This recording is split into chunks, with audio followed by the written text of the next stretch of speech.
Olá, sejam bem-vindos a mais um encontro do Além da Revisão, do preparatório gratuito para ingresso no mestrado e doutorado. Hoje, na nossa quarta aula, a gente vai falar sobre como elaborar seu pré-projeto do zero. Tá? Isso vai ajudar tanto as pessoas que não sabem ainda, não colocaram a mão na massa ainda, fizeram só o planejamento, para quem está me acompanhando desde o início, já escolheram o tema, já sabem qual vai ser o orientador, já sabem qual vai ser o programa de pós-graduação, mas ainda está inseguro em relação ao pré-projeto. A gente tem no preparatório 3 encontros dedicados a essa etapa, porque o pré-projeto ele é o seu diferencial. É a etapa que vale mais ponto, é a etapa que vai fazer com que você consiga mostrar a que você veio, mostrar a sua escrita, o seu conhecimento em relação à metodologia, à pesquisa.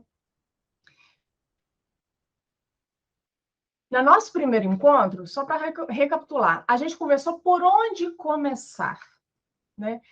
A gente desconstruiu vários mitos relacionados ao ingresso no mestrado e no doutorado, e falamos em relação ao passo a passo, né? Por onde começar, o que pensar, principalmente relacionado à delimitação do tema de pesquisa. Na segunda aula, a gente conversou sobre como escolher estrategicamente seu orientador. Porque, na maioria das vezes, a gente pode pensar que o orientador é quem escolhe, quem nos escolhe. Mas, na verdade, ele pensa que nos escolhe. Se a gente tiver já esses conhecimentos, essas dicas que eu passei para vocês... Deixa eu ver se tem mais gente entrando aqui, deixa eu permitir. Show. Se vocês tiverem esse conhecimento, essas informações que eu passei para vocês, vocês já vão escolher esse orientador que publica com o aluno, que incentiva, que participa de evento, que já teve uma experiência, por exemplo, no exterior, caso você queira também, uma experiência em um projeto, né, como bolsista do CNPq, enfim. E também conversamos sobre como construir um projeto de pesquisa de sucesso. Porque aqui a gente não está pensando só no projeto, nos tópicos. A gente quer, eu quero que vocês se diferenciem, que vocês se conectem com a banca, que vocês fiquem nos primeiros lugares. A gente trabalha aqui para isso, tá bom? E aí, quando a gente fala sobre projeto de pesquisa de sucesso, a gente precisa falar de planejamento. E foi sobre isso que a gente conversou no nosso terceiro encontro. Se não planejar, é muito difícil que você consiga ser aprovado e, principalmente, né, caso você seja aprovado, que você continue, inclusive com saúde mental, né, que você consiga seguir com sucesso. O planejamento, a organização, o foco, ele é importante desde o início para que você colha depois os frutos de toda essa dedicação. Vamos lá. E aí, para quem não estava no aulão passado, nos aulões passados, já tem 2 semanas também que a gente não se encontra, né, pessoal? No primeiro aulão, ao final da aula, eu enviei para vocês um material de apoio para vocês colocarem as ideias no papel. Eu coloquei várias perguntas e pedi que vocês escrevessem um esboço das ideias que vinham à mente de vocês. Então, é importante passar por essa etapa de planejamento. Eu falo muito sobre isso. Com quem fala que não consegue nem começar, com quem fala que travou, que tem um bloqueio, que está com várias ideias, mas não consegue colocar no papel, não consegue se decidir. Então, é muito importante, eu falo isso em toda a aula. A leitura anda junto com a escrita.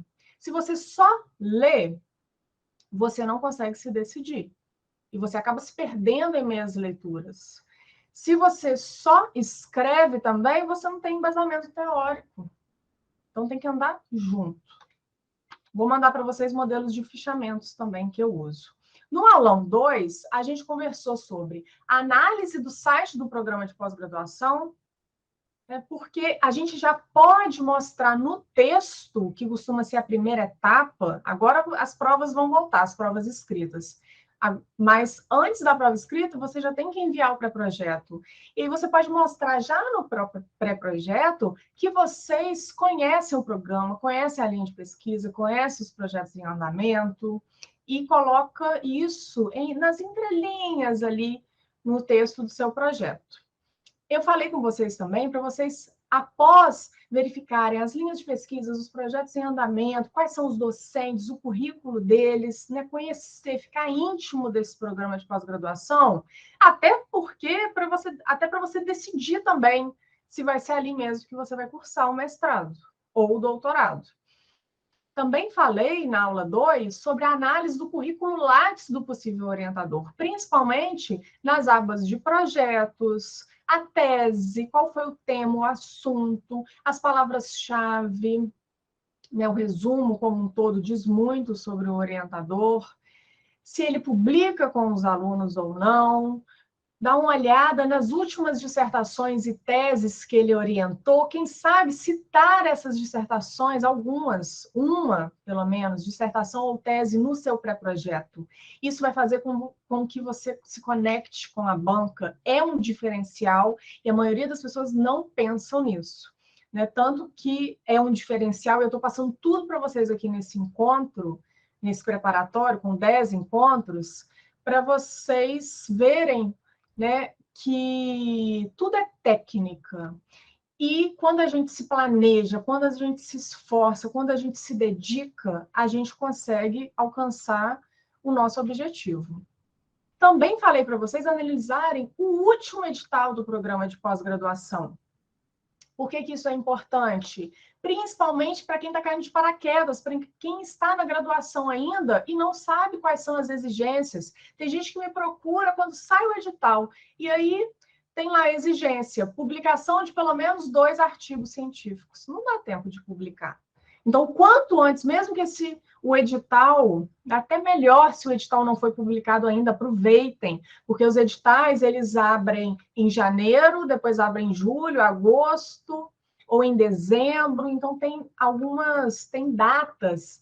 Você já olhando o último edital, você já vai ver qual foi a última publicação. A maioria publica um edital por ano, mas tem programas que publicam 2 editais por ano. Tem edital de aluno especial. A gente falou sobre tudo isso no aulão 2. E quem não assistiu, daqui a pouco tem uma surpresa. Aulão 3. Quando a gente tem boas perguntas, temos um bom tema. Algumas pessoas me procuram também, inseguras, falando, Karine, mas eu tenho muita dúvida. Que bom que você tem muita dúvida. Vamos resolver, né, o caminho, né? Vamos conhecer o caminho. E por isso que eu pensei nesse mapa também para esse preparatório. A ideia do mapa veio depois, porque eu acho que a gente sabe o que quer, mas às vezes a gente desanima e perde a motivação porque não sabe o caminho, não é? O passo a passo.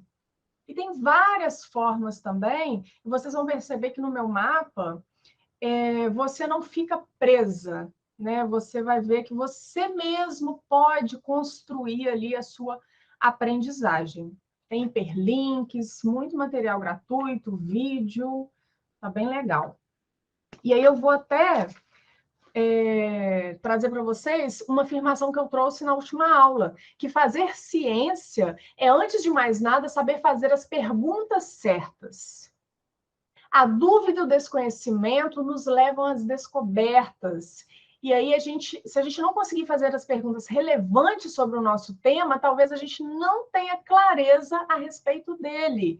E é por isso, quando a gente não tem clareza do que a gente quer, quando a gente não faz as leituras, quando a gente não conhece os caminhos, a gente acaba não atingindo o nosso objetivo e não sabendo fazer as perguntas para decidir em relação a um bom tema, o tema que esteja alinhado ao programa de pós-graduação, que seja de interesse do professor, do futuro orientador, e principalmente que seja do seu interesse, que faça sentido para você, que tenha uma relevância social, que tenha uma relevância pessoal e acadêmica. A gente vai falar sobre isso hoje mais especificamente. São 3 encontros, então, sobre o pré-projeto.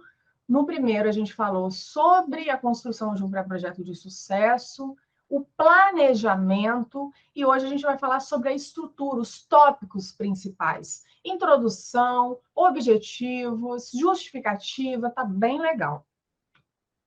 E ao final do preparatório, para quem não sabe, eu vou fazer uma análise completa de 3 pré-projetos em uma aula exclusiva com vocês. E aí vai ser bacana, porque mesmo quem não for escolhido, vai poder ter a oportunidade de ver, né, o projeto de um outro colega e, quem sabe, perceber que não é tão difícil assim como você imagina. E aí, como que eu faço para participar, Karine, dessa seleção? A gente vai ter uma data para vocês me enviarem esses pré-projetos. Será em julho, então vocês têm tempo, tem um pouquinho mais de um mês, tem 5 semanas, 6 semanas, para ser mais exata. E vocês precisam colocar tudo em prática, né? Tudo que eu ensinei até hoje, colocar em prática. Porque eu percebo na leitura do pré-projeto que vocês realmente seguiram os passos do preparatório do Além da Revisão. Combinado? Karine, mas eu não assisti às primeiras aulas. Aí, o que eu fiz? Há pedidos, né? Teve muita gente pedido e eu entendo perfeitamente. Karine, quarta-feira eu dou aula. Karine, quarta-feira à noite eu não posso, eu estou com as crianças, não tem com quem ficar. Então, eu já disponibilizei para vocês esses 3 encontros lá no meu canal do YouTube, Além da Revisão. Eu vou enviar o link para vocês também, não é difícil achar, mas eu vou enviar o link para vocês no YouTube. No YouTube não, no WhatsApp, tá bom? Depois dessa aula. Então, tem uma aula 1, saiba por onde começar. Aula 2, como escolher estrategicamente o seu orientador. E como construir um pré-projeto de sucesso. Então, dá tempo de ver esses 3 encontros, de colocar o plano de ação que eu vou passar hoje para vocês em prática e ainda ter acesso ao material gratuito, aos livros de metodologia, de escrita, aos modelos de pré-projetos, entre outras coisas. As normas da BNT. Então, hoje, a agenda do dia. Deixa eu ver se tem alguma dúvida.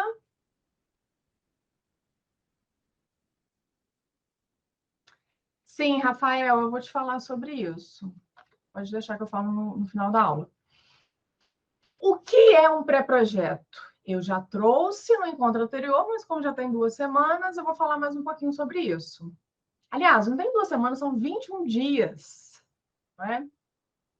Eu vou trazer de novo. O que é um pré-projeto? O que se espera de um pré-projeto?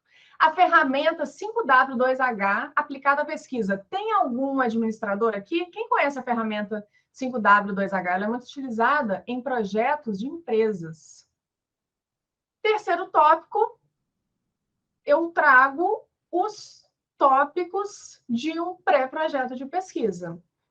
Feito o planejamento, agora a gente vai partir para a ação. O que, Karine, que eu preciso colocar no meu título, no meu objetivo? Como construir? E aí, na próxima aula, a gente vai revisar esse pré-projeto.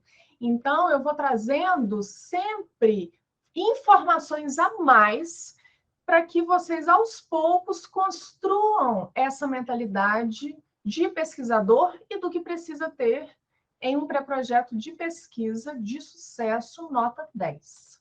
Vamos lá? E para quem está chegando agora, para quem está participando da primeira aula, eu vou falar com vocês que realmente o processo de seleção para ingresso na pós-graduação está cada vez mais concorrido, está mesmo, porque todo mundo quer uma oportunidade, o mercado de trabalho mudou muito e as pessoas precisam se atualizar, precisam se informar, principalmente quem é da área de educação.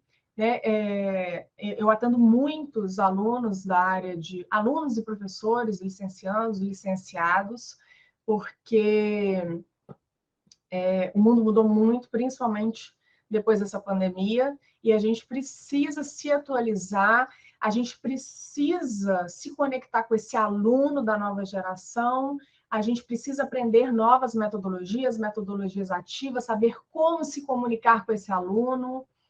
Então, no mestrado, no doutorado, a gente consegue aprender a teoria, e dependendo do programa, dependendo da sua pesquisa, inclusive colocar em prática a teoria na escola, na instituição onde você leciona, onde você trabalha, para que tudo aquilo faça mais sentido para você e você consiga dar uma contribuição maior para a sociedade, para a sua escola, para a sua instituição. É isso que eu busco e eu acredito que é isso que vocês estejam buscando aqui também.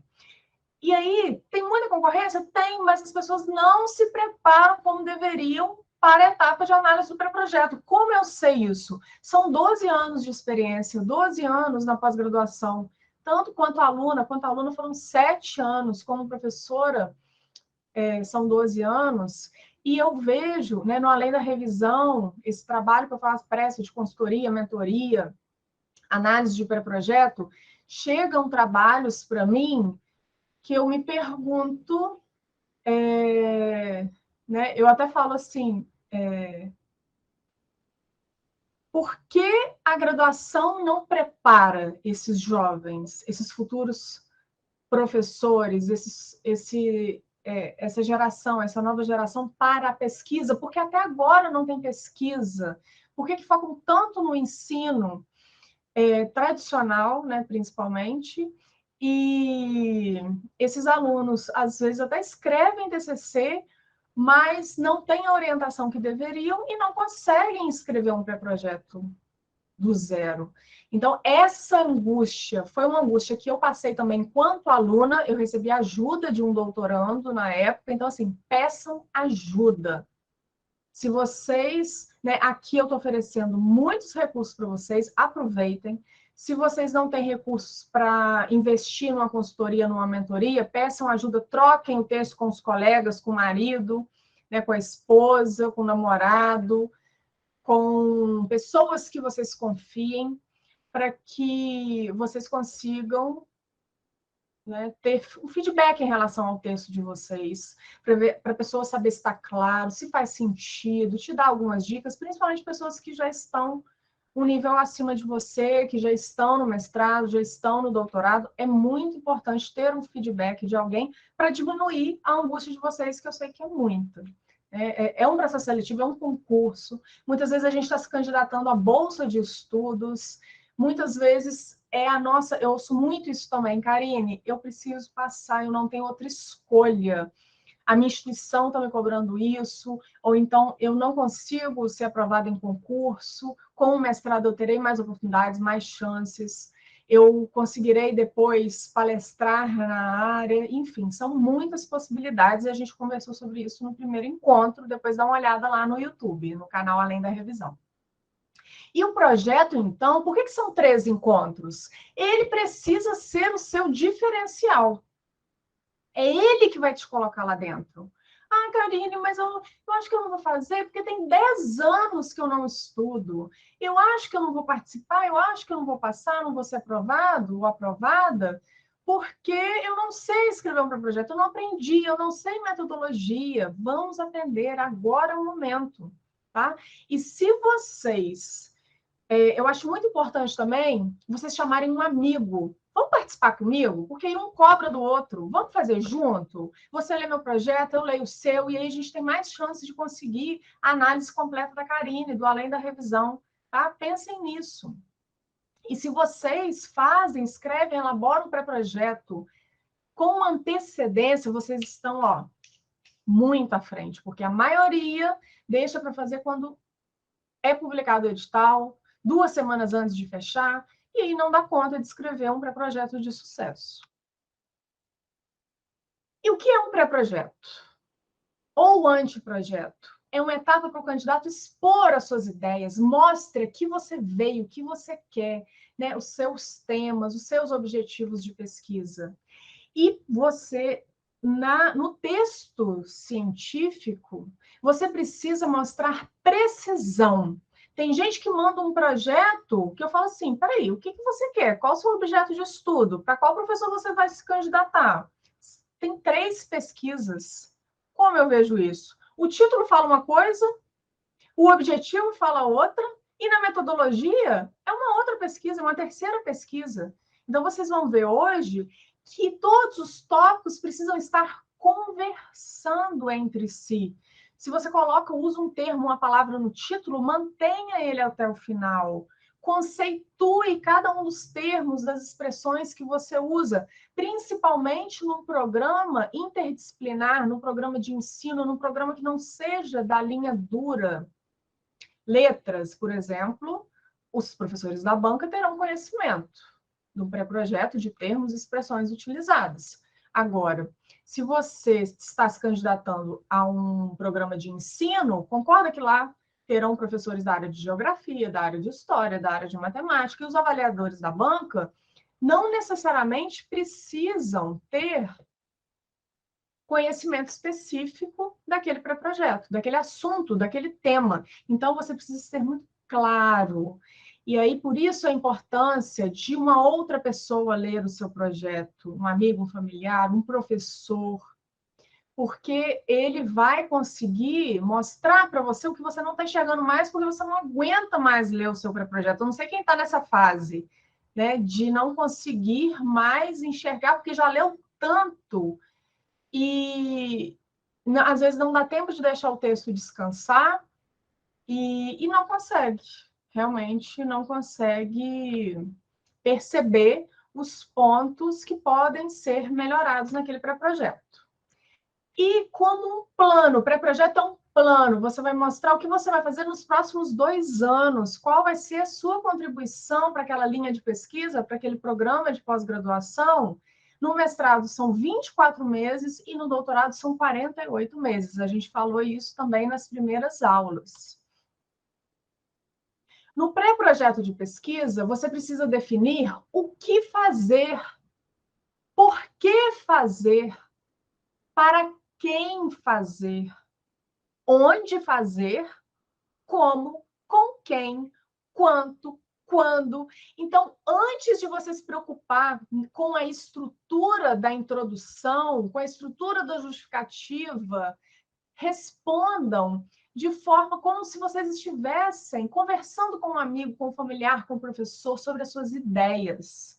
Coloque isso no papel, porque se você se preocupa com críticas, se você está usando a linguagem certa, se você está sendo entendido, você bloqueia o seu processo criativo. Tem postagens lá no Instagram que eu falo sobre isso. Então, com quanto eu vou fazer, como eu vou pagar, quem vai fazer, não o seu pré-projeto. Quem vai fazer, por exemplo, se você escolhe utilizar um método quantitativo, SPSS, ou então análise do discurso, análise do conteúdo, você precisa de ajuda de alguém para fazer essa parte operacional, isso não tem problema nenhum. Então, já pensem nisso, porque pode, inclusive, ser uma pergunta da banca, da entrevista. Depois vocês vão ter acesso a esse material, tá? Deixa eu ver se tem pergunta, se tem comentário. Vamos lá. Podem colocar algumas perguntas, tá? Fiquem à vontade. E aí a gente conversa no final. Eu trouxe para vocês o modelo de plano de ação, a ferramenta 5W2H aplicada à pesquisa. Deixa eu só mandar uma mensagem aqui para o pessoal, para ver se mais alguém quer entrar. Vamos lá.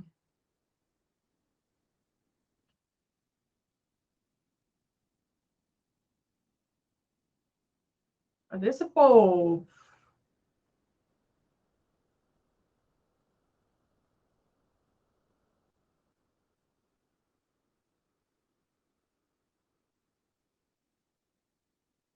Alguém conhece essa ferramenta? Já utilizou? Já ouviu falar? Nunca ouviu falar?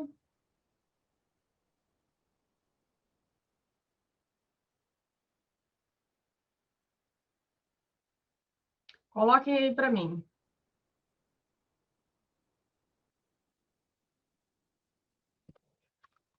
É simples, não tem nada de difícil.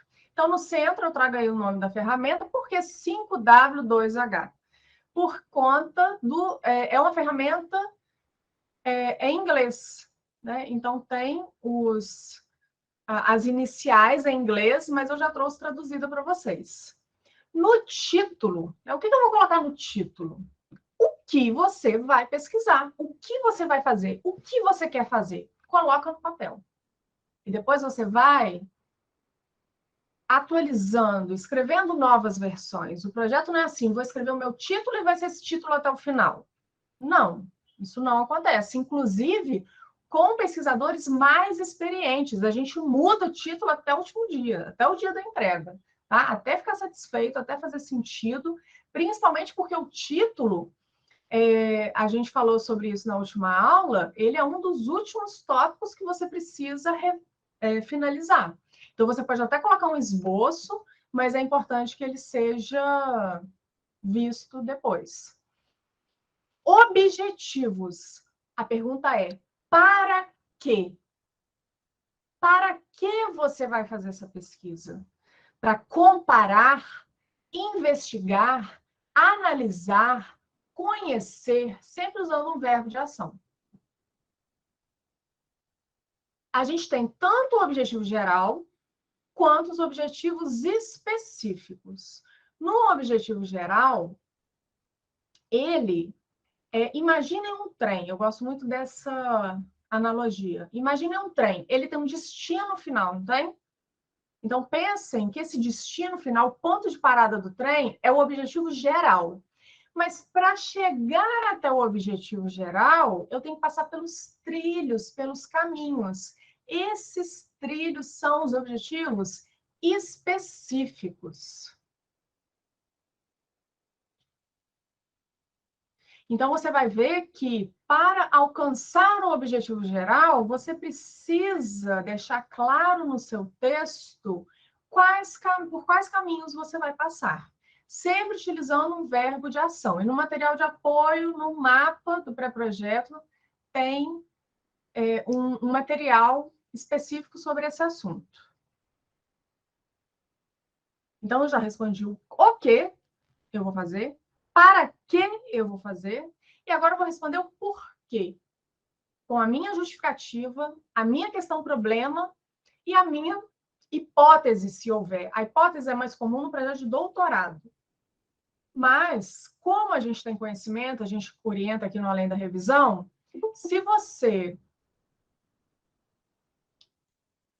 se você já coloca uma hipótese ou pressupostos no seu projeto de mestrado, você, mais uma vez, vai mostrar um diferencial e vai, olha, ela construiu uma hipótese corretamente, uma aluna que acabou de terminar a graduação. Então, isso vai chamar a atenção da banca. Eu já participei de várias bancas como aluna do mestrado, aluna do doutorado, porque eu era representante discente, eu sempre fui muito envolvida nas questões do programa de pós-graduação em cognição e linguagem. Depois, enquanto professora da Universidade Cândido Mendes, em 2 programas de pós-graduação, mestrado e doutorado, também participo de bancas, também faço entrevistas. Então, tudo isso me deu base para eu poder estar aqui falando com vocês, ok?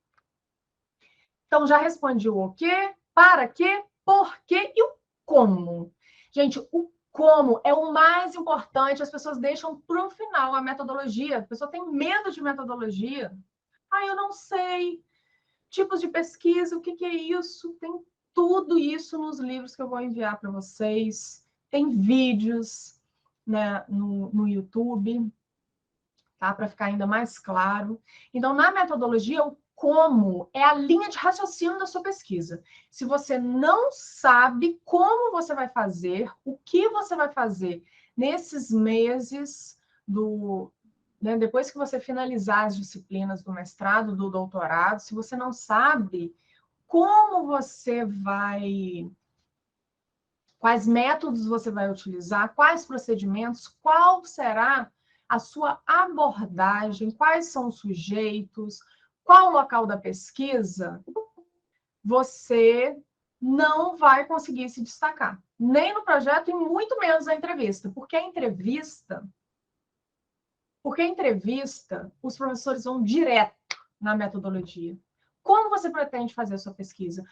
Karine, mas se eu não tive base na graduação, eu tenho mesmo que saber a metodologia? Você tem que saber o seu projeto de cor e salteado. Você tem que saber cada palavra que você colocou ali, cada autor. Por que você utilizou aquele autor? E a gente vai ter um encontro só falando sobre a arguição oral, sobre a entrevista. Mas a gente já prepara a partir daqui, a partir da escrita do pré-projeto.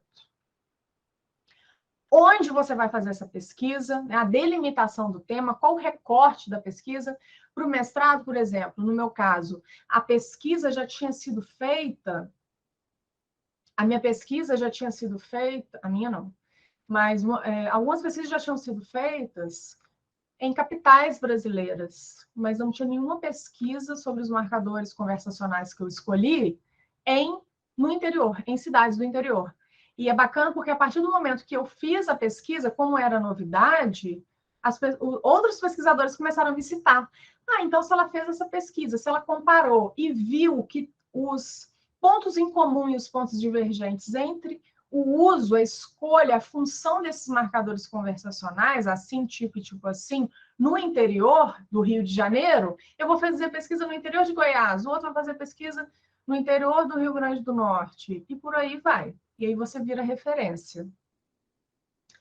E, né, caminhando para o final, o cronograma. Muita gente não valoriza o cronograma, copia e cola de outro projeto, né? Pega o modelo da internet e não reflete sobre esse cronograma, não coloca em detalhes e acaba deixando a desejar. Vou enviar para vocês modelos de cronogramas também. O orçamento, para finalizar. Não são todos os pré-projetos que pedem esse orçamento, é o quanto que você precisa responder. Mas tem alguns editais que pedem sim, principalmente na área de relações internacionais, na área de exatas, sociais, eles pedem. Vamos lá agora para destrinchar tudo isso que eu falei. A estrutura do pré-projeto. O título é o quê? Você precisa responder o quê? O que você vai pesquisar? E quanto mais você for direto ao ponto, melhor. Porque você não pode... Ontem mesmo eu revisei um pré-projeto, um esboço de um pré-projeto, que está bem na fase inicial, e a pessoa prometeu muito no título. Não sei se vocês já leram algum artigo, algum projeto, alguma dissertação, principalmente artigos científicos, que ele promete muito no título, mas não entrega nada, tá? Então, pode acontecer. O que ela colocava, por exemplo? Deixa eu lembrar, ela falava em escolas públicas. A pesquisa seria feita em escolas públicas. Aí eu penso, caramba, essa pesquisa vai ser grande, que bacana. Ela vai fazer... Aí já passa 1000 coisas na cabeça do leitor. Quando eu li o objetivo geral, eu confirmei. Ela vai fazer em várias escolas de campus, que bacana. Quando eu cheguei no objetivo específico, aí ela coloca em uma escola pública. Karine, mas uma escola é o suficiente? Sim, é o suficiente, mas ela deveria ter colocado desde o início, concordam? Lá no título, a pesquisa vai ser feita em uma escola e rede pública é muito amplo, vai ser qual nível? Estadual, municipal, federal? Tá? Então, o título sintetiza o conteúdo do tema e apresenta qual foi a principal contribuição da sua pesquisa, no caso de um pré-projeto, qual será a principal contribuição da sua pesquisa. Então, você já precisa colocar, não é novela, né? Não é série que você tem que ficar lendo cada vez mais para poder encontrar as respostas, conseguir entender, compreender qual o problema você quer resolver, qual o objetivo você quer alcançar. Lembrem-se, na pesquisa científica você precisa ir direto ao ponto, ser claro, ser preciso. Aí eu trouxe um título para vocês. Um exemplo do título, que eu fiz, é o título da minha tese. Né? Eu acabo trazendo exemplos dos meus textos porque eu fico mais confortável para explicar para vocês. Mas aí vocês, a partir do que eu vou explicar, vocês já vão fazendo relações, conexões com o texto de vocês, para quem já começou a escrever, e também com os textos que vocês vão ler. Os meus alunos falam assim, Karine, eu nunca tinha reparado nos títulos dos artigos. Depois da sua aula, eu estou, né, eu tenho sugestão para todos, eu tenho um outro olhar. E vocês vão ver que na aula de revisão, na próxima aula, no próximo encontro, eu vou trazer ainda mais dicas para vocês revisarem o título de vocês. Porque, como eu disse, é um processo. A gente já trabalhou bastante o planejamento e agora é mão na massa. É escrever pelo menos a primeira versão do pré-projeto para quem não começou ainda. O título: Escrita e Autoria Escolar. Criação e produção de narrativas digitais na formação inicial de professores. Esse título eu trago porque aqui no caso eu tenho título, que está em caixa alta, e eu tenho subtítulo. No meu título, eu trago os objetos de pesquisa. Eu vou trabalhar especificamente com... Eu sou da área de letras, de educação, e eu vou trabalhar especificamente com escrita. Eu poderia trabalhar com a fala, como eu trabalhei na minha dissertação, eu poderia trabalhar com vários objetos de pesquisa, então eu já deixo claro. A minha pesquisa é sobre escrita. Eu falo sobre escrita, sob a perspectiva da autoria escolar. Eu poderia falar sobre várias teorias, vários pontos. Eu escolhi estes dois. Então, eu trago na minha tese tanto um capítulo sobre escrita, a história da escrita, e também, né, vou afunilando até chegar à autoria escolar e aos alunos do ensino fundamental, que são um dos sujeitos da minha pesquisa. E o meu subtítulo, eu sou mais específica, eu mostro realmente aqui eu vim o meu recorte de pesquisa. Nós criamos e produzimos narrativas digitais na formação inicial de professores. Essa formação inicial é diferente, por exemplo, de formação continuada. Olha como eu estou especificando. Formação inicial, eu estou falando de licenciandos. Formação continuada, eu estou falando de professores já formados. E de professores, eu não coloquei quais professores são, eu tinha até colocado antes, mas até no dia da minha banca, o professor sugeriu que eu fizesse essa modificação, que eu retirasse licenciados de pedagogia e colocasse de professores, porque qualquer professor com qualquer formação pode adaptar a minha sequência didática e de acordo com a realidade da escola para construir as narrativas digitais. E olha que bacana, né? Eu vou falar sobre isso na justificativa, mas pegando o gancho aqui do título, eu fiz essa pesquisa em 2017. Já tem 5 anos. Essas narrativas digitais estão no YouTube. Não estão todas, né? Inclusive no canal do Além da Revisão. Eu deixei lá porque uma delas tem mais de 8.000, aliás, desculpa, quase 8.000 visualizações. Gente, é muito bacana. Tá? E aí, a partir dessas, do momento que eu coloquei essas narrativas digitais que foram criadas pelos alunos do ensino fundamental e pelos professores em formação, pelos licenciandos, a gente precisa colocar, né, o nosso trabalho em outros formatos nas redes sociais. A gente precisa mostrar para as pessoas que não estão na área científica e acadêmica. A gente faz a pesquisa para a sociedade, para colaborar. E a partir do momento que teve muita visualização, uma professora entrou em contato comigo, a professora titular da Universidade Estadual do Ceará, pedindo que uma das narrativas digitais fossem utilizadas no livro didático do 5º ano. Gente, para mim foi um presente.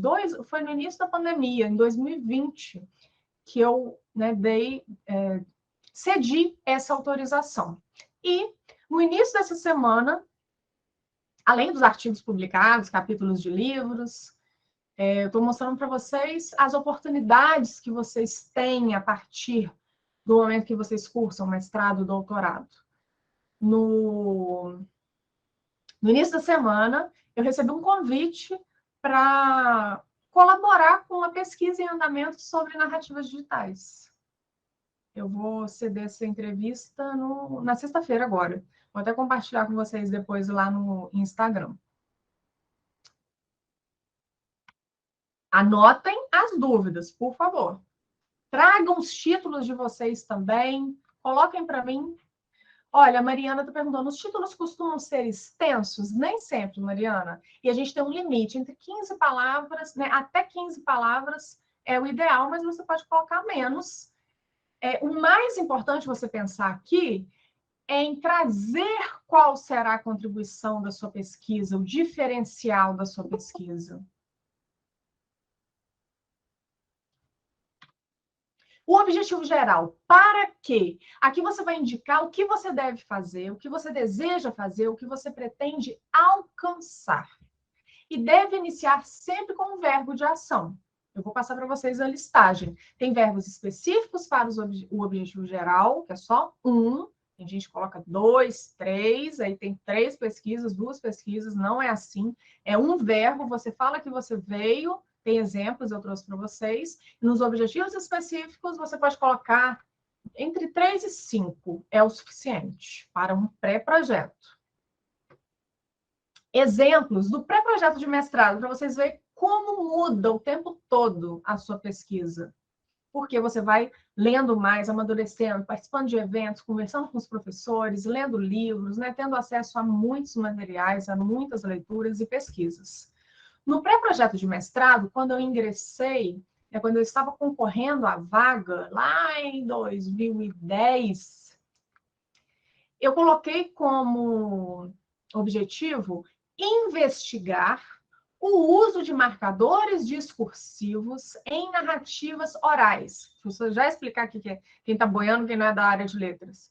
Marcadores discursivos são, por exemplo, então, né, tipo assim, assim. São os marcadores que a gente utiliza na fala.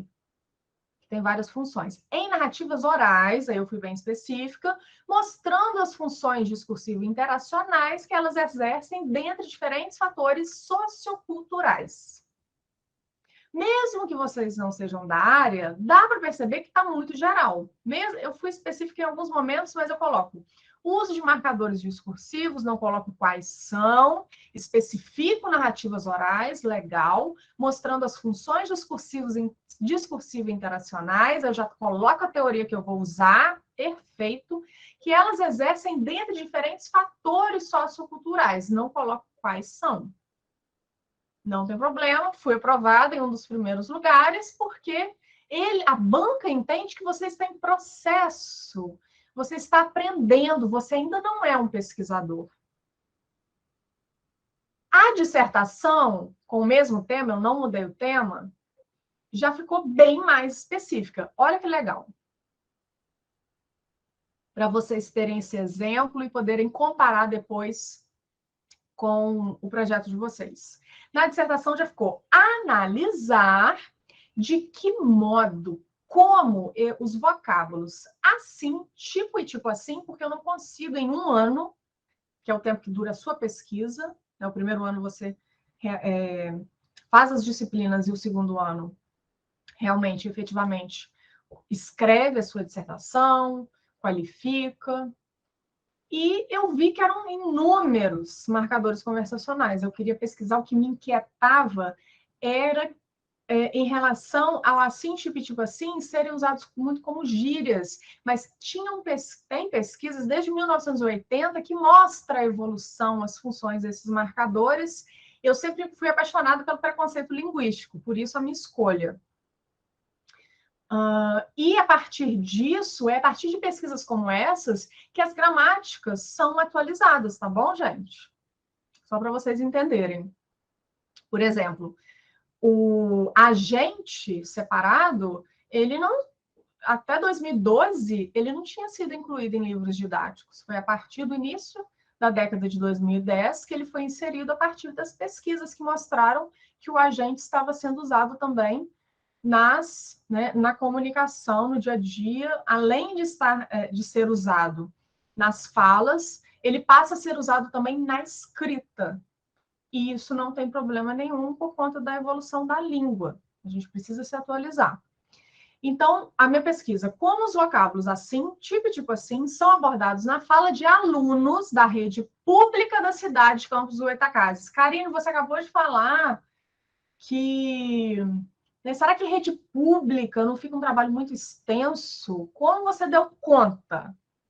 Porque eu olhei o currículo da professora e vi que ela tinha um projeto de extensão em andamento sobre variedade linguística. Então, já tinha um corpus sendo construído ali. Eu falei, opa, vou colaborar com a construção desse corpus e todo o time, toda a equipe, todo o grupo vai poder fazer pesquisas sobre a língua falada e escrita da região norte e noroeste fluminense, porque a gente tem corpus, a gente tem transcrição da fala e da escrita das capitais, mas não tem do interior, do Rio de Janeiro.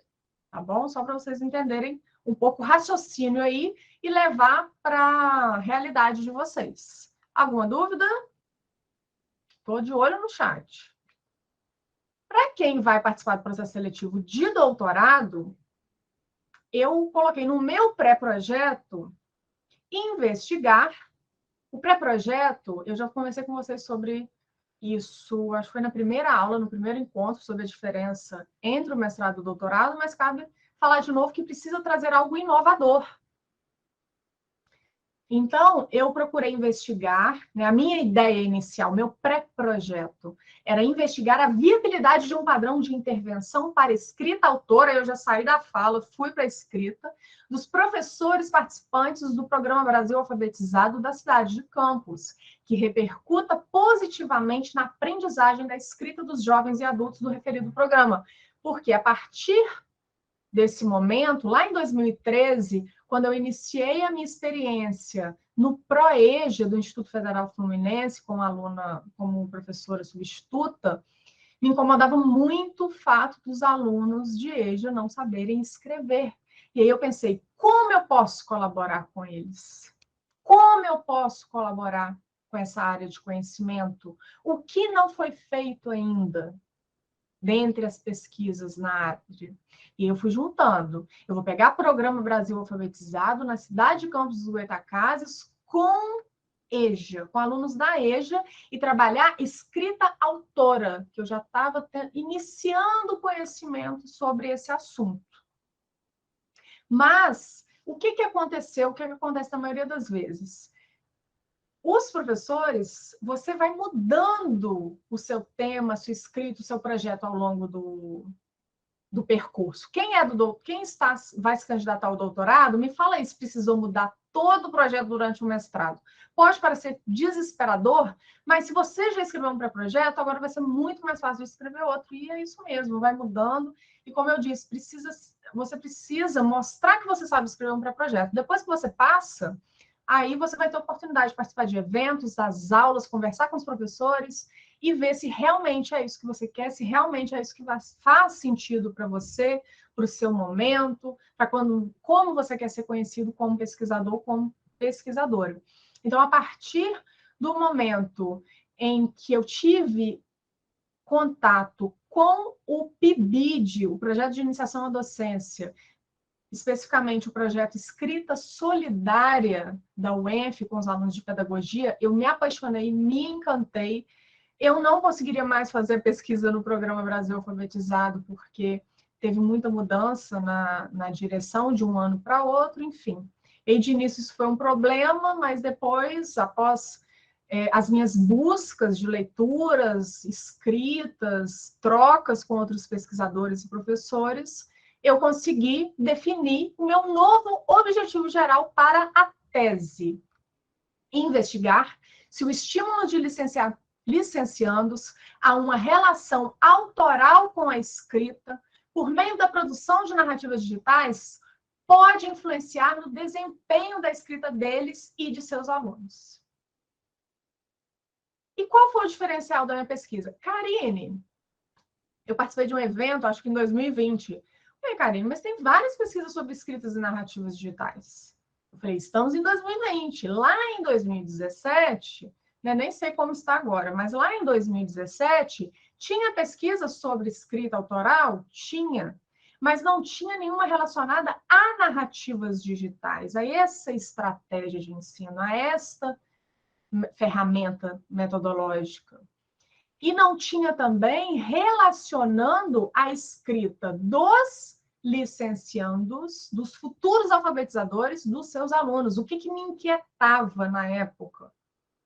Esses alunos, esses futuros alfabetizadores, eles vão para a sala de aula, é um desafio alfabetizar, e eles estão indo com medo de escrever. Então, eu vou trazer essa teoria, o conceito de autoria escolar, né? Mostrar que esse futuro professor, ele é autor, sim, e o porquê disso. E a gente conseguiu fazer um lindo trabalho. De início, eles ficaram meio desconfiados. Professor, a gente atua em escolas que não tem... Os alunos têm dia que não tem comida, que não tem como usar o banheiro. Eles não têm recursos, eles não têm celular. Como que a gente vai fazer esse trabalho? Eu falei assim, todo mundo aqui tem celular. Os alunos da licenciatura têm, não tem?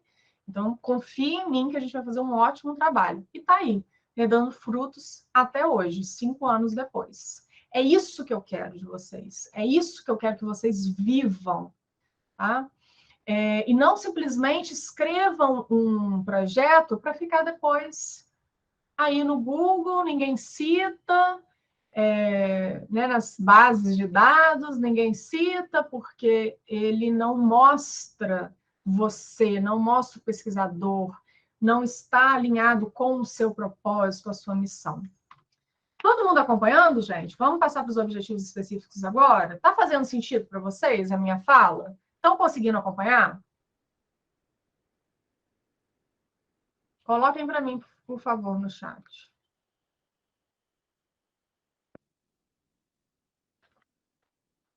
Que bom, show, obrigada. Enumere as etapas que pretende cumprir para alcançar o objetivo geral. Lembram? A gente tem todo, né, o maior, que é o objetivo geral, só que para chegar nesse objetivo geral, né, quando a gente pensa, meu Deus, eu tenho que escrever uma dissertação de 150 páginas, uma tese de 200 páginas, eu não vou conseguir. Vamos pensar em metas, né? Em textos de 20 páginas, de 15 páginas. Os objetivos específicos, eles correspondem aos capítulos teóricos, muitas vezes, que você vai escrever. Muitos professores trabalham dessa forma. Eu trabalhei assim. Cada objetivo específico vai mostrar, vai anunciar um dos meus capítulos teóricos.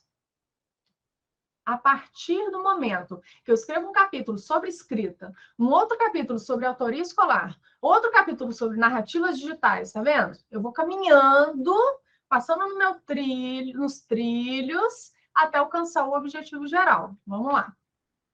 Exemplos de objetivos específicos. Eu retirei da minha tese também para fazer sentido para vocês. Eu trouxe o objetivo geral e os objetivos específicos da tese. Para quê? Para quê? Eu vou... O que eu fiz? Eu não trouxe todos aqui, acho que são 7 ou 8. Depois eu posso enviar minha tese também para vocês darem uma olhada. O primeiro objetivo específico, para vocês entenderem. Então, volta lá no objetivo da tese. Investigar, objetivo geral. Investigar se o estímulo de licenciandos a uma relação autoral com a escrita, por meio da produção de narrativas digitais, pode influenciar no desempenho da escrita deles e de seus alunos. Os meus primeiros objetivos específicos foram aplicar um questionário inicial e uma produção textual aos participantes do projeto Escrita Solidária, a fim de caracterizar a sua relação com a escrita, bem como a escrita dos alunos. A minha ideia, né, é para que eles pudessem construir as narrativas digitais, antes eu precisava saber o que eles tinham de conhecimento sobre narrativas digitais, sobre escrita, sobre tecnologia, acesso à internet, acesso a ferramentas tecnológicas. Então, a gente faz antes uma investigação quando tem aplicação, quando é uma pesquisa aplicada, quando tem oficina, para aí sim, na sequência, realizar, a partir do material coletado, eu estou na letra B, uma oficina de criação de narrativas digitais. E, letra C, produzir as narrativas digitais com alunos de ensino fundamental de 4 escolas. Então, tá vendo? Primeiro eu fiz isso, etapas. Depois eu fiz aquilo, depois eu fiz outro. E até chegar ao meu objetivo geral, até responder ao meu problema de pesquisa. Aqui eu trouxe bem resumido, eu acho que nem é letra A, B e C, não. Foi só para vocês entenderem essa questão de etapas. A justificativa, por quê? Por que eu estou fazendo essa pesquisa? Inclusive, no nosso aulão 3, eu falei que era parte. Eu sugeri que vocês iniciassem a escrita do pré-projeto da justificativa. Quem lembra? Quem fez e conseguiu realmente, quando a gente fala da gente, do motivo, dos nossos interesses, do que faz sentido para a gente, do que impulsiona a gente gera muita energia e é muito mais fácil a gente falar sobre aquilo que está dentro da gente, sobre a nossa história, sobre as nossas experiências, concordam? Então, comecem da justificativa. Ela deve apresentar um motivo que impulsionou a realização da pesquisa e definir a importância e ou relevância de tratar ou intervir sobre o assunto abordado.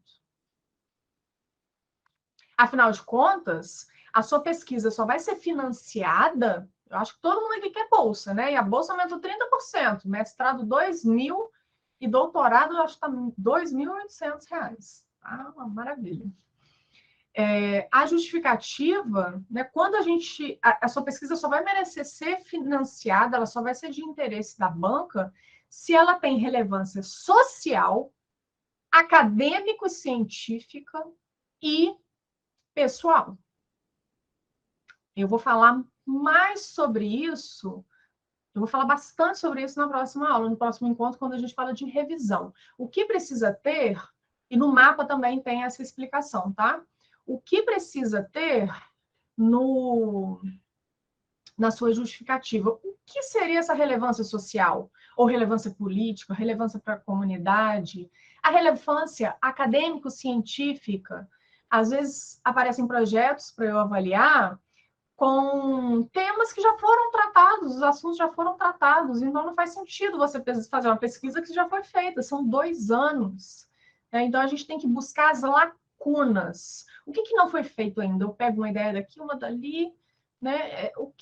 Como que eu posso contribuir para essa área de conhecimento? O que não foi feito ainda na minha região, na minha comunidade? Ou, né, quando é pós-pandemia, tem muitas pesquisas agora, né, durante a pandemia, pesquisas envolvendo ali aquele início, as angústias dos professores, dos alunos que não tinham acesso à internet, não tinham material. E agora, pós-pandemia, quais têm sido os desafios? E a justificativa, ela deve enfatizar a atualidade. Tem pergunta. O tema possui importância no contexto atual? Faz sentido pesquisar sobre isso? Durante a minha graduação e mestrado, eu pesquisei variedade linguística. Isso está muito em alta, sempre esteve cada vez mais. Agora, o preconceito linguístico também. No doutorado, eu decidi mudar para escrita, principalmente por conta das tecnologias educacionais, das metodologias ativas e da escrita, ela ter cada vez um número menor das avaliações nacionais e internacionais. Os brasileiros, eles não têm uma avaliação específica sobre escrita, tem sobre leitura. Mas, como eu sempre digo, a leitura anda junto com a escrita. Então, por que esses alunos não estão conseguindo atender às exigências das avaliações? Por que tem tantas redações erradas no Enem, por exemplo? Por que os alunos não conseguem colocar no papel o que eles pensam? Não conseguem refletir sobre o que eles leem? Tudo isso eu tratei, né, na minha tese, principalmente, né, com foco na escrita. A inovação, principalmente para quem vai fazer doutorado. Qual é a inovação? O estudo traz algo de novo sobre qual assunto, sobre o seu assunto, especificamente sobre o quê? Se você não tem as respostas, anote aí que você vai conseguir nas próximas semanas ter essas respostas. Interesse pessoal. O autor possui algum vínculo com o tema? Gente, isso aqui é super importante, muitas pessoas não colocam. E aí chega na hora da banca, ou mesmo na hora da leitura do pré-projeto, o avaliador não consegue entender por que daquela pesquisa. E por que o interesse pessoal é tão importante? Porque muita gente desiste do mestrado, doutorado no meio do caminho, porque aquilo não faz sentido para ela. E é muito pesado, são muitas horas de dedicação, de estudo, a gente abdica de muita coisa, né, de tempo com família, entre outras questões, para poder fazer a pesquisa. E muitas vezes, quando a gente não tem interesse pessoal, quando aquilo não faz sentido, quando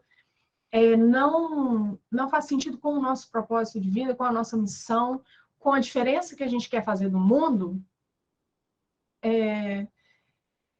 o avaliador, quando ele pega um projeto que tem uma justificativa muito mais bem elaborada, embasada, com todos esses pontos, ele vai escolher quem? Com certeza, aquele que colocou relevância social, pessoal e acadêmico-científica. O tema possui alguma relevância política, para quem é da área, por exemplo, da economia, como a colega já falou que área, né, relevância política, relevância econômica, social, coloca no seu projeto. Karina, eu não sei como colocar. Eu vou enviar vários modelos para vocês, e aí vocês vão vendo qual projeto, qual tema e assunto, área está mais alinhado ao seu projeto, à sua pesquisa, e pega aquilo como inspiração. É muito importante, se a gente for pensar desde pequenos, eu me lembro muito da época em que a professora fazia atividades com escrita de poesias. Me marcou muito, eu sempre gostei muito de escrever. E não tem como a professora, já no primeiro, né, nas primeiras aulas, falar assim, gente, eu quero que vocês escrevam uma poesia. Antes, ela precisa contextualizar, concordam?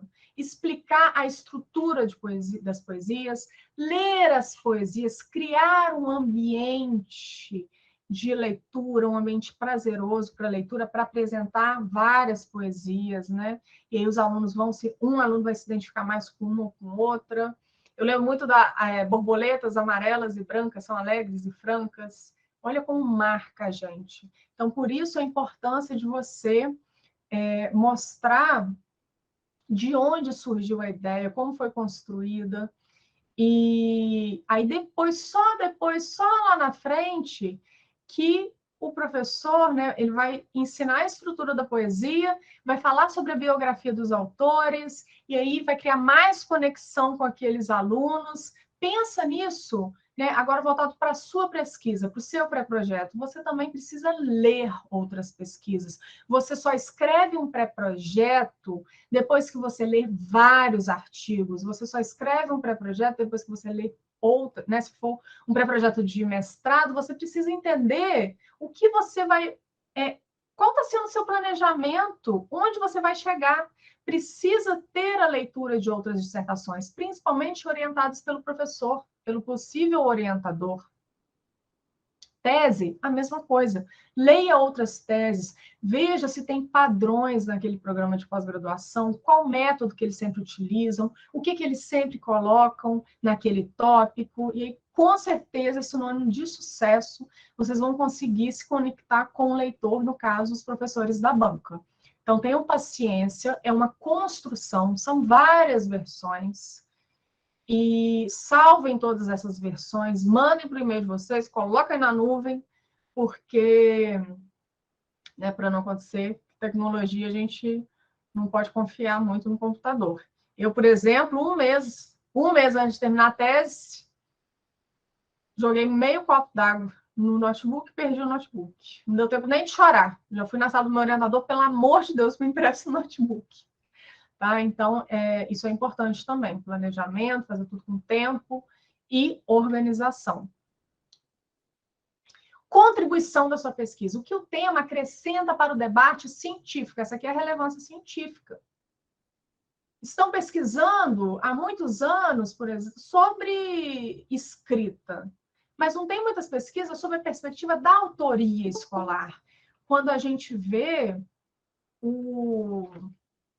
quando a gente consegue enxergar, fazer com que o aluno veja o quanto ele né, é autor, o quanto ele precisa, às vezes, aprender técnicas, o quanto ele precisa praticar ou ler mais, mas que todo o conhecimento que ele traz, a escrita dele, a originalidade, a criatividade é muito mais importante do que um desvio gramatical e ortográfico. Então, é sob essa perspectiva que eu alinhei, né, eu coloquei essas duas teorias para conversar e escolhi os meus sujeitos de pesquisa. Então, vocês vão pensando o que faz sentido para vocês dentro da prática que vocês têm. Agora a gente passa para o problema. Posso seguir? Alguma dúvida em relação à justificativa?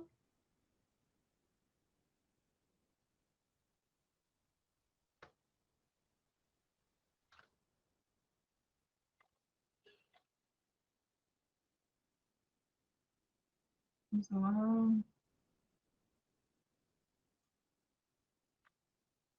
Vamos lá. E tiveram insights? Se quiserem colocar exemplos do que vocês já escreveram, do que vocês pretendem escrever, vão colocando aí no chat. No final da aula, do encontro, eu leio com vocês, respondo para a gente conversar. O problema, a questão problema, a problemática, consiste em dizer de maneira explícita, lembra, não é novela, tem que colocar. Aqui você veio. Clara, compreensível e operacional. A dificuldade com a qual nos defrontamos e que pretendemos resolver. Pode ser uma pergunta da banca. A gente vai conversar sobre isso em um dos aulões, daqui uns 2, 3 aulões. Qual problema você vai resolver com a sua pesquisa? Qual problema você vai amenizar? Às vezes a gente não consegue resolver o problema, isso tem que estar claro para você. E ele deve ser relevante. A gente já falou da justificativa relevante. Relevância social, econômica, política, acadêmica, pessoal. Não todas, né? Você vai pensando aí de acordo com a sua área de conhecimento. Delimitado, a gente falou na primeira aula sobre delimitação da pesquisa. Corre lá no YouTube e assista essa aula. Você vai ter vários insights. A Mariana mesmo fez o intensivão. Assistiu as minhas 3 aulas de ontem para hoje. E já me mandou mensagem com um monte de ideia. Eu falei assim, Mariana, por favor, a gente consegue conversar na próxima semana? Porque eu preciso finalizar algumas coisas essa semana ainda, mas as suas ideias estão ótimas, estou gostando de ver. Então é isso que eu quero de vocês, que vocês saiam da zona de conforto e vejam que tem como fazer sim. Factível, né, dentro do tempo, dentro dos meses que você tem para fazer. É viável essa pesquisa? E operacional, quais métodos e técnicas você vai utilizar? Um exemplo de problema. Karine, o problema precisa ser em formato de interrogação, você sempre coloca em formato, nesse formato. Mas eu já vi em outros formatos, já vi 3 parágrafos, né, contextualizando, colocando a problemática. Já vi projeto de pesquisa com 3 perguntas. Gente, para um pré-projeto, para você não errar, para você não deixar o seu leitor, a banca, na dúvida, vamos fazer assim, o mínimo para a gente não errar, o que realmente você tem que colocar aqui, utilize uma pergunta só.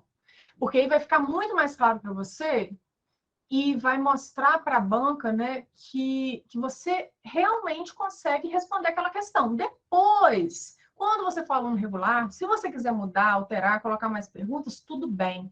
Mas para não errar, vamos fazer aqui com uma pergunta só, uma questão-problema. Essa questão-problema não pode ser assim.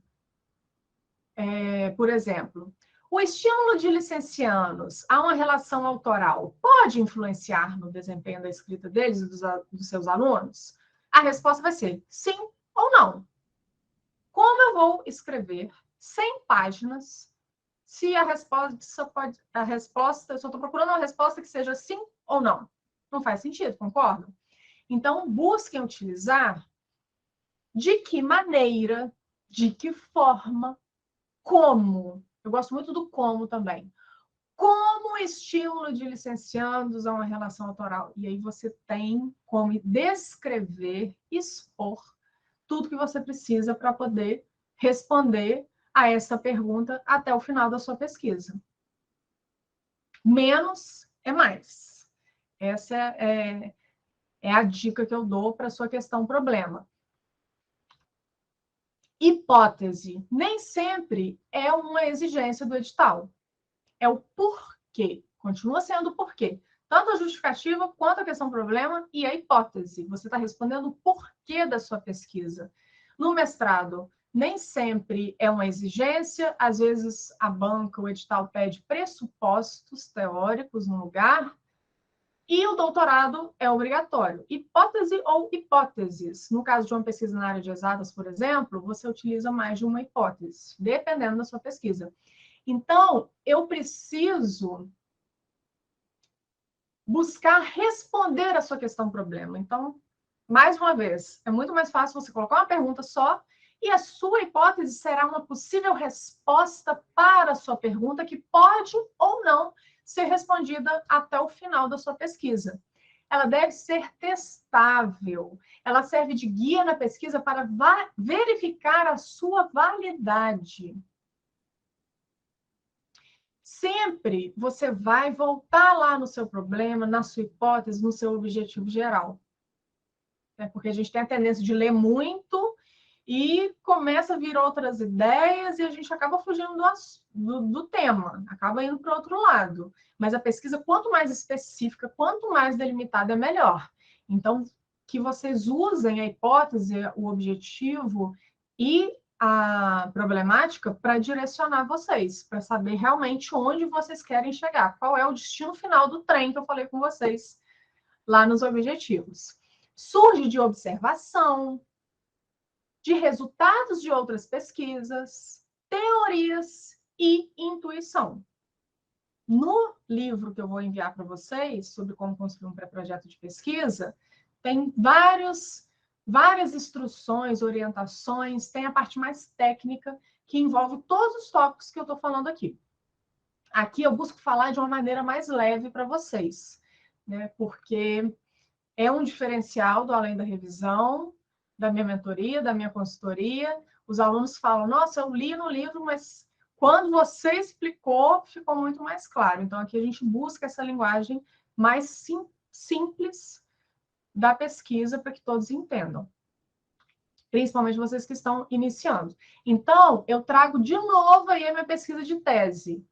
Se a minha questão problema foi de que maneira, como o estímulo de licenciandos a uma relação autoral com a escrita por meio da produção de narrativas digitais pode influenciar no desempenho da escrita deles e de seus alunos, a minha hipótese é, na tentativa de responder ao questionamento apresentado, parte-se da hipótese de que o estímulo a uma relação autoral com a escrita por meio de uma formação complementar junto a licenciados de pedagogia do PIBID, influencia positivamente no desempenho da escrita de alunos dos anos iniciais. Ao final da minha pesquisa, eu comprovei que essa hipótese estava correta.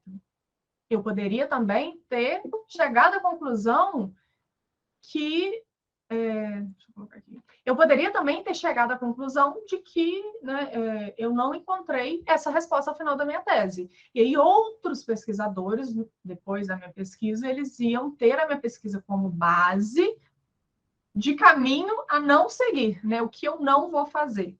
Porque a Karine foi por esse caminho e não conseguiu o resultado. A metodologia. Estamos quase terminando. Anote as suas perguntas que daqui a pouco a gente vai conversar. Nesta etapa, você definirá o tipo de pesquisa, a população, o universo da pesquisa, a amostragem, os instrumentos de coleta de dados e a forma como pretende tabular e analisar seus dados. Então, aqui é como você vai fazer a sua pesquisa. É a sua metodologia. É a linha de raciocínio que será adotada durante a pesquisa. Qual vai ser o passo a passo? Quais são as etapas? Baseado em quais autores? Quais métodos? Quais técnicas? Por que questionário e não entrevista? Por que grupo focal e não entrevista? E vocês precisam ter conhecimento básico de metodologia para participar de um processo seletivo. Não tem essa. Eu não aprendi metodologia na graduação. Hoje a gente tem muitos meios e eu vou mandar bastante material de apoio para vocês conseguirem ter esse conhecimento básico de metodologia, de pesquisa, para vocês, inclusive, além de se diferenciarem no processo seletivo, se diferenciarem também como aluno de mestrado. Porque tem muita gente que fica boiando, que não sabe o que responder nas reuniões com os professores, e esse é um feedback que a gente tem também no Além da Revisão. Karine, todo mundo inseguro, com medo do professor, eu sabia responder tudo, na ponta da língua. E aí, o que acontece com esse aluno? Quando tiver uma bolsa, é dele que o professor vai lembrar. Quando tiver um evento, né, quando ele tiver a possibilidade de financiar, ser financiado, é desse aluno que se destacou, é desse aluno que não chegou falando, eu não sei, ficou esperando o orientador te ensinar a metodologia, te ensinar a escrever um projeto. A maioria dos professores, vocês viram isso no nosso segundo aulão, eles não fazem isso. Eles deixam os alunos soltos. Eles deixam os alunos, porque realmente, o aluno de mestrado e doutorado, ele precisa ser autônomo, ele precisa vir com as respostas. Então, esse preparatório serve para isso também, para dar base para vocês conseguirem e participar desse processo seletivo com muito mais segurança. E eu espero que vocês estejam, né, tendo essa virada de chave aqui. A gente já está no 4º encontro, teremos mais 6. Eu tenho certeza que vocês vão finalizar esse preparatório com pelo menos o esboço de um pré-projeto, as ideias, muito mais ativos, autônomos nessa busca pelo professor, pelo tema, pelo orientador, o currículo Lattes.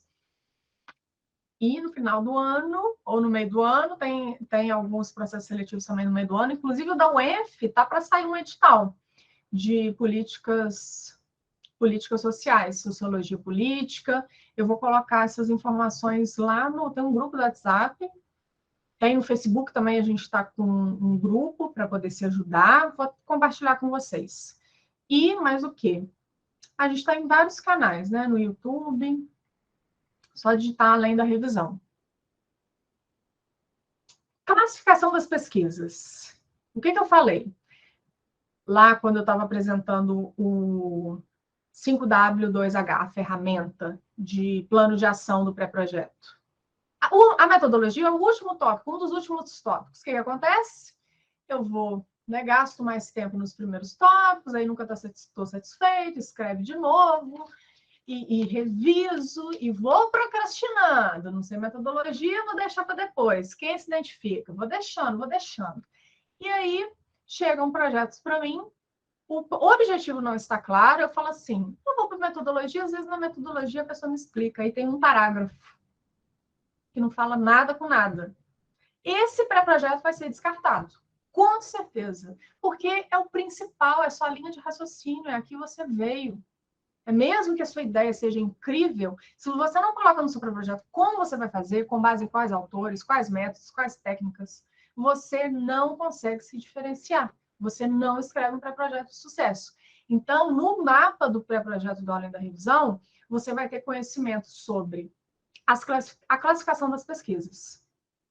Quanto à natureza, aqui eu vou falar resumidamente. Ela pode ser básica, pode ser aplicada. No meu caso, eu sempre fiz pesquisa aplicada, porque eu não gosto de pesquisa teórica, né?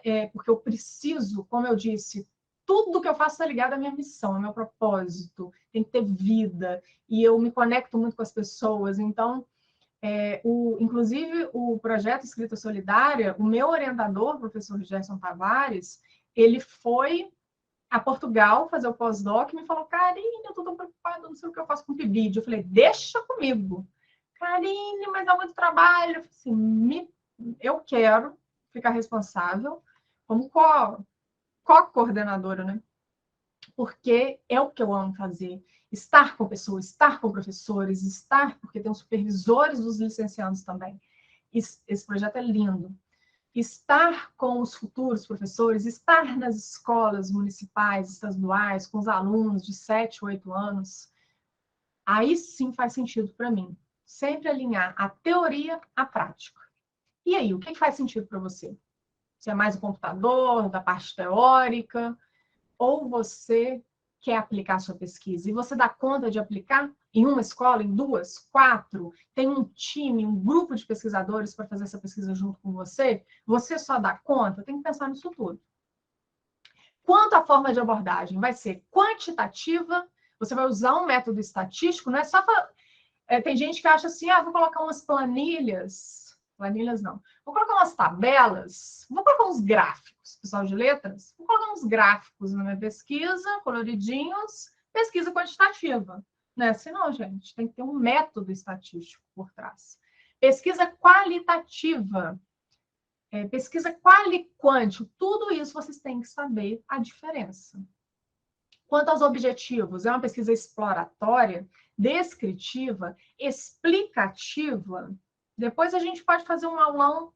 Eu vou voltar a fazer lives no Instagram e eu vou ter encontros para falar só sobre metodologia.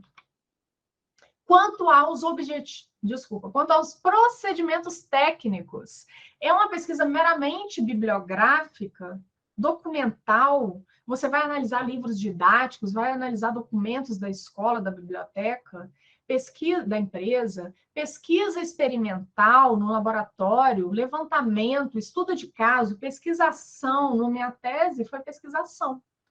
Eu mesma elaborei, criei as oficinas com base nos questionários.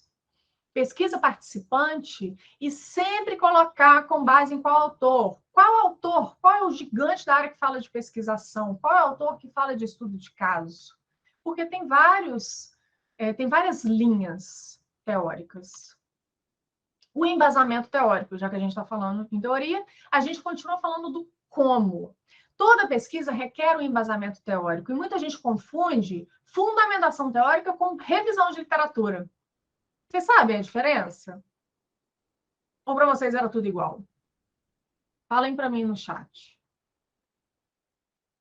Fundamentação teórica e revisão de literatura. O que vocês entendem?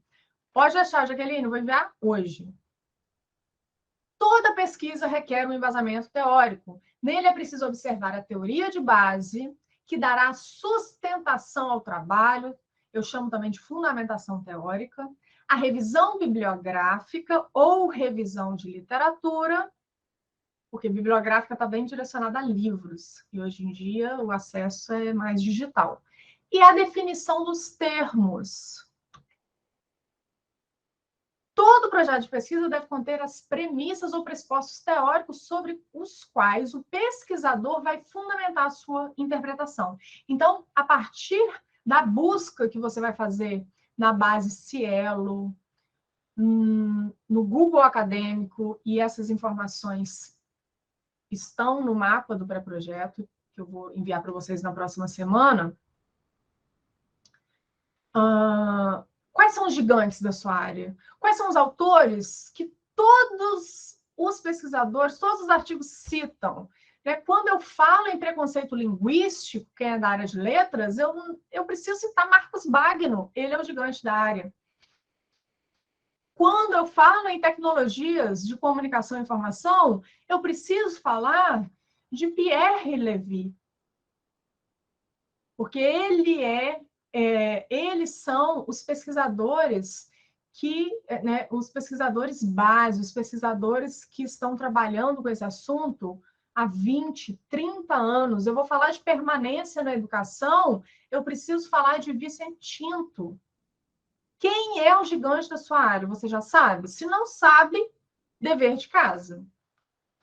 Quem é o pesquisador mais citado? Qual é a referência nacional e a referência internacional? Eles precisam estar na sua fundamentação teórica, no início do seu embasamento teórico, seja ele o nome, dependendo do edital, ele vai ter vários nomes: fundamentação teórica, revisão de literatura, tem outros nomes também, que agora eu não estou me lembrando. Mas eu lembro. E a revisão de literatura? Uma coisa.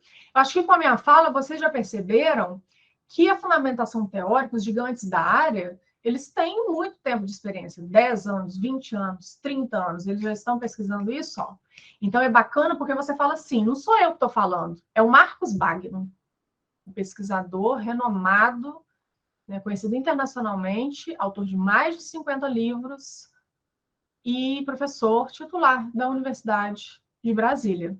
Olha que diferença que faz. E a revisão de literatura, você já tem que trazer as referências mais recentes, nos últimos 3 anos. Quais foram as descobertas em relação a essa área de conhecimento, em relação a esse tema? Até para eu também não repetir nenhuma pesquisa. Para eu saber como eu vou me diferenciar. Para eu entender em que essas pesquisas entram em contradição, o que elas reafirmam. Tanto a confirmação em dada comunidade de resultados obtidos em outra sociedade, quanto a enumeração das discrepâncias são de grande importância. Então, por isso que eu indico muito fichamento para essa etapa da escrita do pré-projeto. Leia, escreva as suas ideias com as suas palavras, anote as páginas em que os termos são conceituados, para você depois estruturar o seu projeto de pesquisa. O cronograma, que muita gente não leva a sério, você vai responder quando? Estabeleça um cronograma e leve-o a sério. Por quê? Porque ele vai mostrar também a sua organização, o seu planejamento e o quanto você tem conhecimento e tem o quanto você domina a pesquisa, você mostra que você sabe como a pesquisa funciona, quantos meses você vai precisar para fazer as leituras, para coletar os dados, para transcrever as entrevistas, se for o caso, para analisar esses dados. Uma coisa, deixa eu voltar um pouquinho, uma coisa muito importante também na revisão de literatura. Depois dessa revisão de literatura, ela vai ser utilizada para você escrever a parte de resultados e discussão da sua dissertação ou tese. Então, ela é primordial para você conseguir mostrar depois quais resultados você trouxe, em que eles se diferenciam ou se aproximam das pesquisas já feitas até o momento. Isso é pesquisa, isso é ciência. Tem até algumas pesquisas que são publicadas que não trazem a discussão dos dados, e é um erro muito sério. É um problema, porque depois você não consegue publicar a sua pesquisa em formato de artigo. Aqui tem um exemplo de cronograma simples para um mestrado.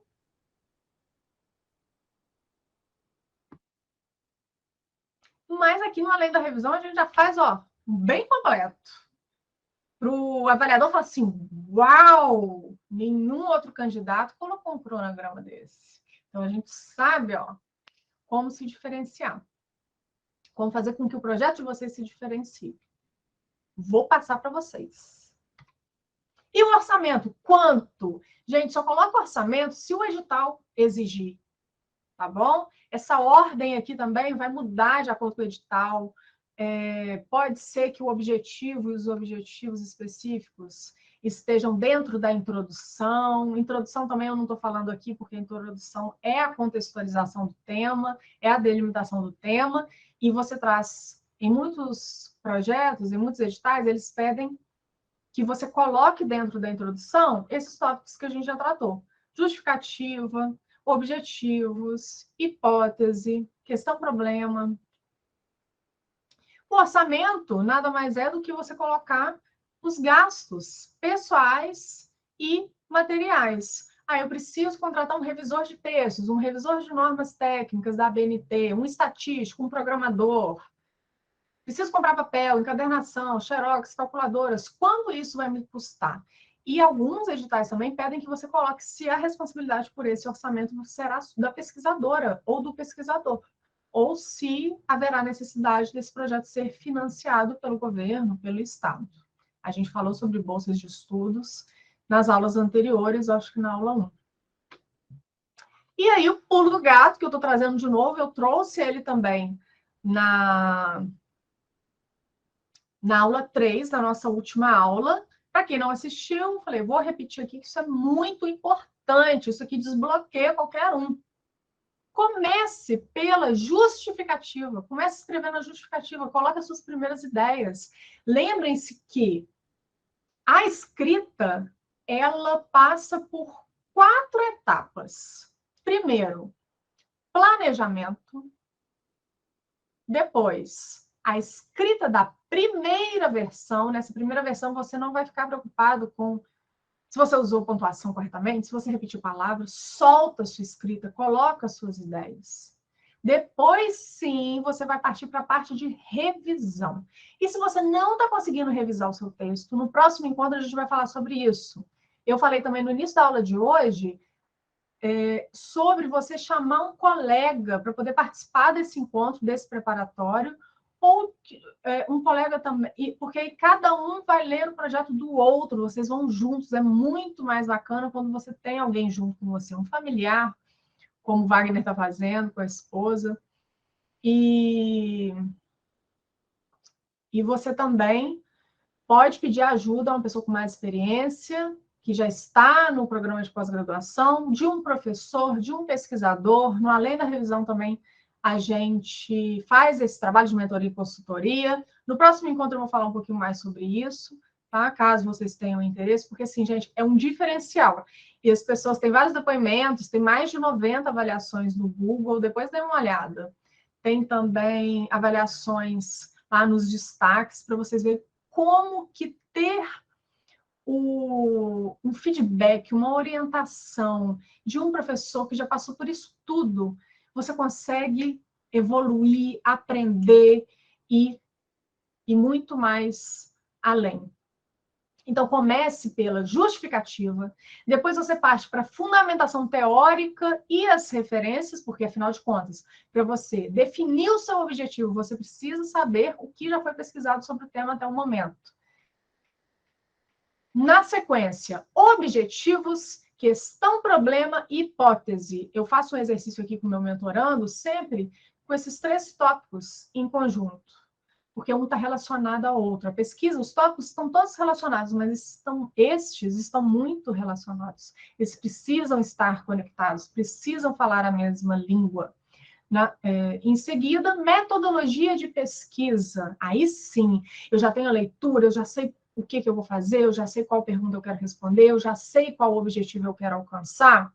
Eu sei também mostrar no meu texto o raciocínio da minha pesquisa, o como, para depois eu escrever a introdução muito mais leve, com muito mais conhecimento, muito mais confiante em relação ao que eu vou escrever, o resumo, se for o caso, nem sempre os editais pedem, o título da minha pesquisa. Gente, eu também não gosto de nada muito rígido, não. A Tamara, os alunos que me conhecem, meus mentorandos, já sabem. O título, você pode escrevendo vários esboços, né? Você lê, tem uma ideia, vai colocando no papel, mas depois vocês deem uma revisada nessa ordem também. Então, título, lá para o final. Cronograma, só depois da sua metodologia pronta. Orçamento, deixa para o final. O principal primeiro é você colocar suas motivações e fazer as leituras, os fichamentos. Aqui é uma sugestão, façam de acordo com o que faz sentido para vocês. A minha tese, por exemplo, eu confesso que eu tive muita ansiedade, eu tive pouco tempo para escrever porque eu recebi uma proposta de trabalho na Cândido Mendes, que é a universidade onde eu atuo, e eu pensei que eu fosse dar conta. Em um mês, eu transformei o meu cronograma. Eu tinha 6 meses, e esses 6 meses viraram 1 mês e 1 semana. Eu tive 1 semana para escrever cada capítulo, porque eu tinha aplicado a pesquisa, tinha aplicado os questionários, feito as oficinas, mas a gente fica procrastinando. Tem 6 meses ainda, vou deixar para depois. Quando eu recebi o convite, quando eu tive uma motivação maior, eu falei, é isso, eu vou terminar agora. E aí, por exemplo, o meu primeiro capítulo foi um sofrimento para escrever. E eu assisti uma palestra do professor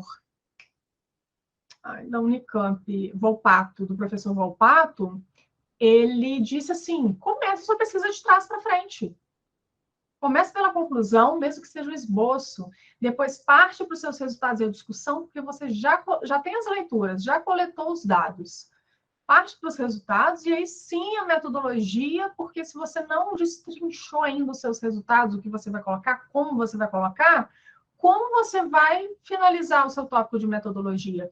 Então, isso, assim, abriu a minha mente de uma forma, e é esse o meu objetivo também aqui para vocês. Porque, às vezes, a gente tem umas orientações muito fechadinhas, né? Ah, primeiro isso, depois aquilo, ah, não consigo escrever se eu não tenho meu título ainda, mas não é assim. Você pode, né, principalmente nos dias de hoje, a gente, né, enquanto pesquisador, estudante, tem que ser cada vez mais autônomo. Então, vocês podem começar de onde vocês ficarem mais à vontade. Só ter o cuidado depois de ler do início ao fim, obviamente, na parte de revisão. Então, eu nem terminei, né? A primeira etapa da escrita, planejamento. Segunda etapa, escrita da primeira versão. Terceira etapa, revisão. Aí você vai se preocupar com desvios ortográficos, gramaticais, e se o seu texto está claro, objetivo, conciso. E depois você vai reescrever, se for o caso. Conferir se aquela vai ser a última versão. E essa reescrita, ela pode se dar, você pode começar, né, fazer uma vez, deixar o texto descansando com um colega, com um amigo, com um familiar, com o pessoal do Além da Revisão. E aí você vai criando maturidade, tendo um outro olhar das próximas leituras que você fizer. Tem o Rafa também, que é o nosso mentor, que está participando. E, para finalizar, então, o mapa vai chegar no e-mail de vocês na próxima semana, sem falta, muito mais completo, para vocês terem um guia. Vocês sabem que vocês querem ingressar no mestrado ou no doutorado ainda este ano, não sabem? Quer o nome de vocês querem o nome de vocês na lista dos aprovados. Mas e o como? Por onde eu começo?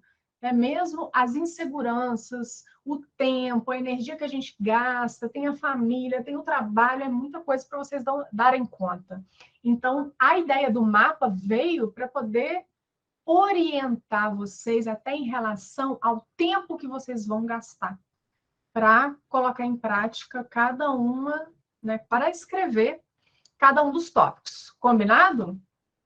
E aí convido vocês, se vocês estão gostando, se vocês estão conseguindo aproveitar esse preparatório, eu convido vocês para os próximos encontros. Como revisar seu pré-projeto? No dia 1º de junho, sempre às quartas, às 19h07. Me falem também se vocês gostaram desse... A gente vai conversar ainda, né? Mas desse novo formato, o que vocês acharam de ser no Google Meet. E... né, mais reservado. Assim, estou dando a minha opinião, quero a opinião de vocês. Na outra semana, dia 8 de junho, desvendando as normas da BNT de uma vez por todas. Eu lembro muito de um grupo que tinha uma comunidade, na época do Orkut. Eu odeio as normas da BNT. Todo mundo correndo de ABNT. Porque virou um bicho-papão, igual o TCC. Eu gosto muito de falar sobre as oportunidades que vocês têm a partir da construção do TCC de vocês. E gosto também de falar sobre a BNT. Eu amo a BNT, porque a partir do conhecimento que eu tive dela, lá na graduação, que eu não tinha condições de pagar ninguém para fazer a BNT para mim, eu falei, eu vou aprender, eu vou amar essa BNT. E aí eu chamei a atenção da banca, da graduação, e aí todo mundo que falava, eu não sei a BNT, começou boca a boca. Karine faz. E comecei a fazer esse trabalho. Hoje a gente oferece também pelo Além da Revisão. E eu vou enviar para vocês as normas da BNT para quem quer aprender do zero. E nessa aula eu vou mostrar o quanto você pode se diferenciar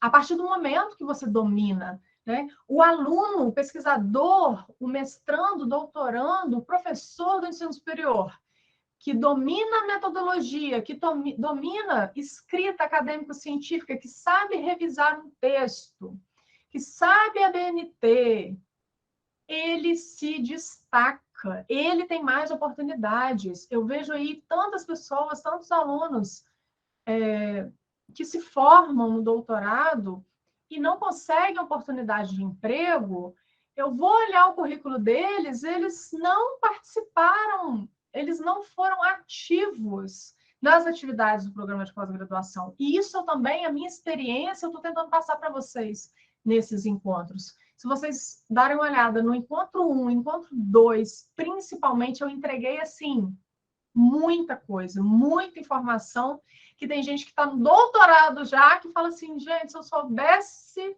se eu tivesse visto essa palestra antes, eu não tinha quebrado tanta cabeça com o meu orientador, com o meu projeto. Na sequência, vai ter uma aula super legal, eu já dei essa aula várias vezes e amo, sobre como se destacar na arguição oral. Vai ter muita virada de chave até o final dos encontros. Estes são os próximos 3 encontros. Lá no site do Além da Revisão, vocês encontram o cronograma completo.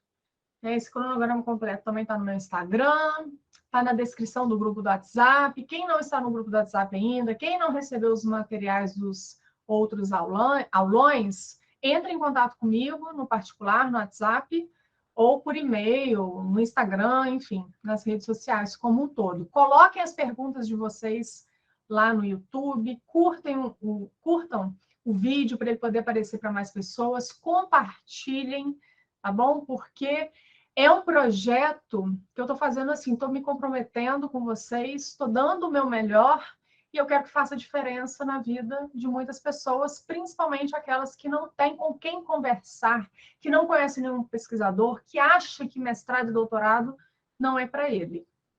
É sim.